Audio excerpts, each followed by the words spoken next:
ராமானுஜர் பெருமாள் கோயில்கள்ல பெருமாள் சாமி, தாயாரு, அனுமாரு, கருடாழ்வார் இவங்களுக்கெல்லாம் அடுத்தபடியா அதிகமா பேசப்படுறவர் இந்த ராமானுஜர் சாமி தான். இன்னும் கரெக்டா சொல்லணும்னா பெருமாள் மேல என்ன ஒரு பிரியம் இருக்குமோ, பெருமாள் மேல என்ன ஒரு பக்தி இருக்குமோ, அதே அளவு பக்தியோடையும் அன்போடையும் இந்த ராமானுஜ சாமியை கும்பிடுறாங்க. உய்ய ஒரே வழி உடையவர் திருவடி அப்படின்னு சொல்லுவாங்க. அதாவது நல்ல கதி வேணும்னா ராமானுஜருடைய திருவடியை பிடிச்சாலே போதும் அப்படின்னு சொல்லப்படுது. இந்த அளவுக்கு பெருமையோடு சொல்லப்படக்கூடிய இந்த சாமி அவர் வாழ்ந்த காலம் என்ன அப்படின்னு சொல்லி பார்த்தோம்னா வெறும் 1000 வருஷங்களுக்கு முன்னாலதான் நம்மளோட மனுஷரோட மனுஷரா இவர் வாழ்ந்து போயிருக்காரு.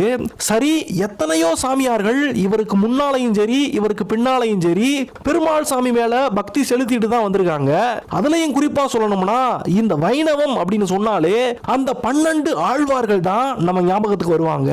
ஆனா இந்த ராமானுஜர் அந்த ஆழ்வார்கள் லிஸ்ட்லயும் வரமாட்டாரு.